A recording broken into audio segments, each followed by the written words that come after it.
Josh here checking in with another training video. So the first thing you guys will probably notice is this is a new gym that I'm training at.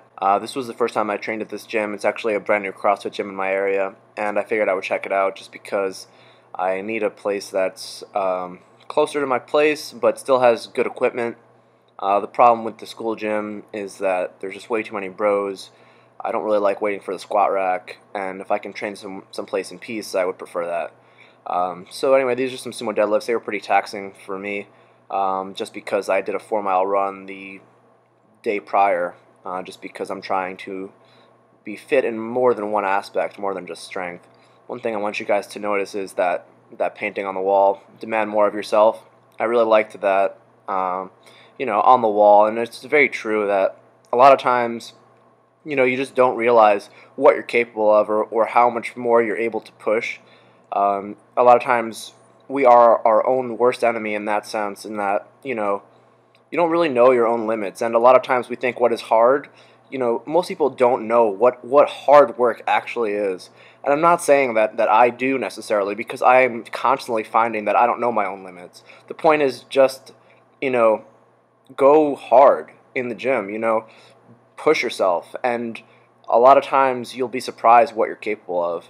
So these were pretty brutal for me. Just, that's it. They're brutal. If you guys have any tips for my sumo deadlift, I'm open to it for sure. So here's some bench press, 225. I was supposed to do 6 sets of 3. On this first set, I decided to go for 4 reps just because I was feeling pretty good. And one thing that I'll note is that the equipment makes a huge difference, at least for me with my bench press. So first off, this bench, the material is much firmer, so I don't feel like I'm, kind of falling into the pad. I'm able to get really tight and maintain the tightness in my upper back. And also, the material of the bench is kind of not as smooth, not as slippery as a vinyl bench that you see at a commercial gym. So as a result of that, I'm really able to drive my traps into the bar and not feel like I'm going to slip or anything like that. Overall, I was very happy with how this went, as the past few days my bench has not really felt too good, and I think a lot of it really has to do with the equipment. So here's some overhead pressing that I did as an accessory for my bench.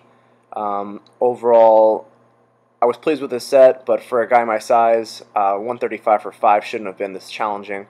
I did a few sets of these. I only showed the first set on here. But yeah, I'm going to be working on my overhead press in the future. Aside from that, I did some close grip bench pressing, and yes, I know 175 is pretty embarrassing for sets of 5.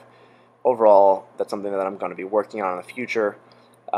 It's just not a movement that I've incorporated consistently into my programming, so I've never really had a chance to develop it, mostly because it used to give me a lot of pain in my shoulders and my wrists, and fortunately that doesn't happen anymore. So here's just some straight leg deadlift. This is how I finish off the day.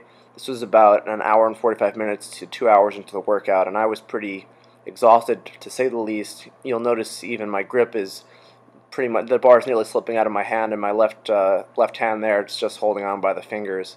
But overall, it was a solid workout. I really like this gym, and I'm probably going to be checking it out in the future in January when I get back from winter break. So that's a workout, guys. If you have any tips or comments about any of the technique, let me know. And that's it. Hope you guys enjoyed it.